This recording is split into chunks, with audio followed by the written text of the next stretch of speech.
If you've never watched Golden Kamuy before, don't worry, because this movie immediately tells you one important thing. Everyone is racing toward Abashiri Prison, but they're not all chasing the same future.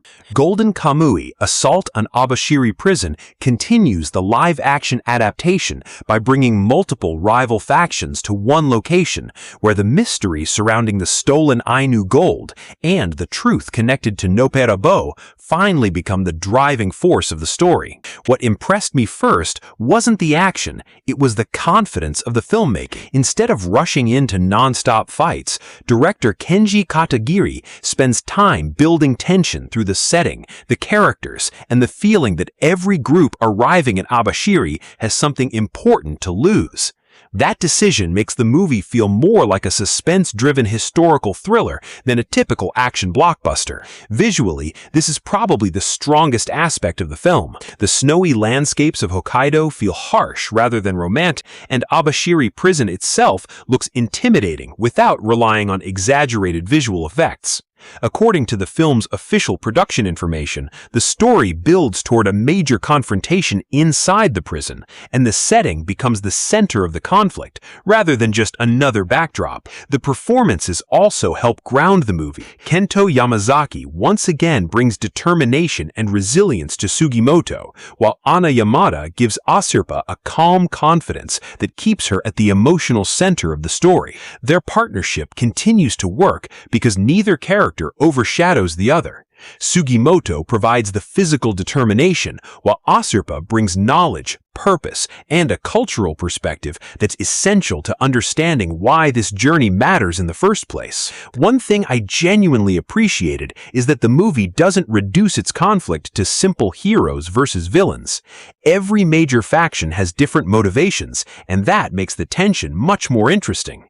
Whether it's ambition, loyalty, ideology, or personal history, the film gives each side believable reasons for moving toward the same destination. That doesn't mean every character is equally sympathetic, but it does mean their actions usually feel understandable from their own point of view. By the end of the opening act, I wasn't wondering who would win the next fight. I was much more interested in seeing how these completely different goals would collide once everyone finally reached Abashiri.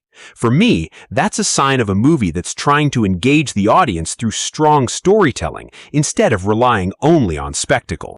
One of the movie's biggest strengths is its atmosphere. From the moment the characters begin closing in on Abashiri, there's a constant feeling that something major is about to happen. The film doesn't depend on loud action every few minutes. Instead, it slowly builds suspense by letting different groups move toward the same destination, each carrying completely different goals.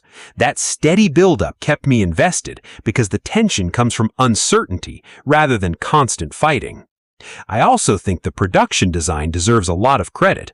The prison feels cold, isolated, and intimidating, while the snowy Hokkaido landscapes add realism instead of simply looking beautiful.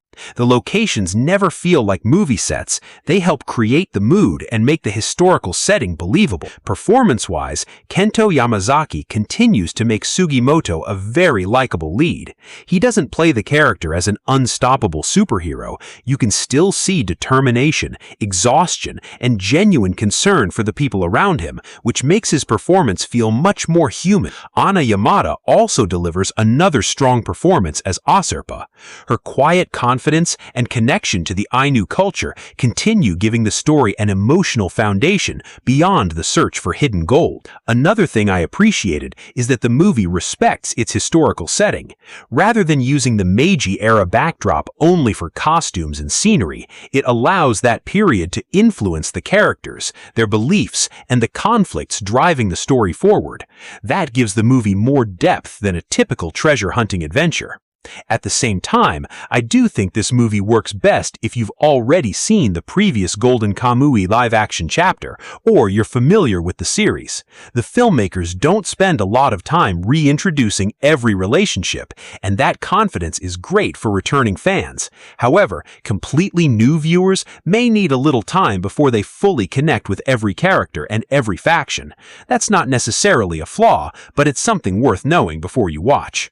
From a directing standpoint, I like that Kenji Katagiri doesn't try to rush everything. He allows important conversations to breathe, giving the audience time to understand why these characters keep risking their lives.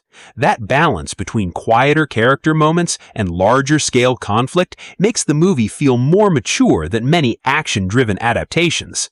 By this point, the film had completely earned my attention, not because it was constantly surprising me, but because it had successfully made me care about the people standing on opposite sides of the conflict. And for me, that's always the sign of a well-made adventure film. Another area where this film deserves recognition is its balance between action and character development. Instead of treating each confrontation as a spectacle, the movie usually gives enough emotional context before the conflict begins.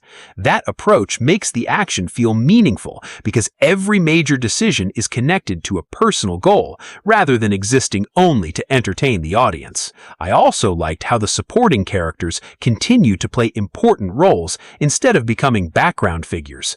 Whether it's Lieutenant Tsurimi's calculated leadership, Hijikata's determination, or Ogata's unpredictable nature, each character brings a different perspective to the larger conflict. That variety keeps the movie engaging because you never feel like everyone is working toward the same objective for the same reason. From a technical standpoint, the cinematography continues to impress. The wide outdoor shots make Hokkaido feel isolated and unforgiving, while the tighter framing inside Abashiri creates a completely different feeling of pressure and uncertainty. It's a simple visual contrast, but it works extremely well throughout the film. One thing longtime Golden Kamuy fans will probably appreciate is that the movie stays committed to its series identity. It doesn't abandon its historical setting or cultural themes just to become a generic action blockbuster. The search for the hidden Ainu gold remains important, but the film constantly reminds us that the people, their beliefs, and the history surrounding that treasure matter even more. If I had one criticism, it's that the large cast occasionally means some supporting characters don't receive as much development as viewers might hope within the movie's runtime. Their motivations are understandable, but not every character gets equal emotional focus. Still, considering the size of the source material, I think the adaptation handles that challenge reasonably well. Looking back at the entire experience, I think Golden Kamuy Assault on Abashiri Prison succeeds because it understands what has always made this franchise special. It isn't just the mystery surrounding the hidden Ainu gold, and it isn't only the action. The real strength of the movie comes from the characters and the different beliefs that keep pushing them toward the same destination. From a filmmaking standpoint, the movie delivers strong production design, convincing performances, beautiful location work, and a level of historical accuracy that helps separate it from many other live-action manga adaptations. The action is solid, but I never felt like the movie relied on action alone to keep my attention. The quieter moments between characters are just as important because they give the audience a reason to care about what happens next. That said, I wouldn't recommend starting your Golden Kamuy journey with this movie. Since it's a continuation of an ongoing story, watching the earlier live-action film or being already familiar with the series will make the emotional moments and character relationships much easier to appreciate. New viewers can still follow the main conflict, but returning fans will naturally get more out of the experience. If you're looking for non-stop action from beginning to end, this movie may feel slower than expected. But if you enjoy historical adventures with layered characters, believable motivations, and a story that values atmosphere just as much as spectacle, I think you'll find a lot to like here.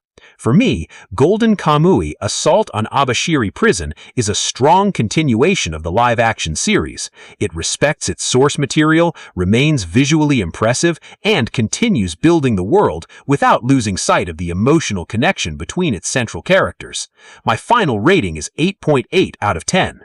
Now it's your turn. If you've watched the movie, what was your favorite part without giving away spoilers? I'd love to hear your thoughts in the comments. And if you enjoyed this review, please like the video, subscribe to the channel, and share it with someone who loves historical action films. Thanks for watching, and I'll see you in the next review.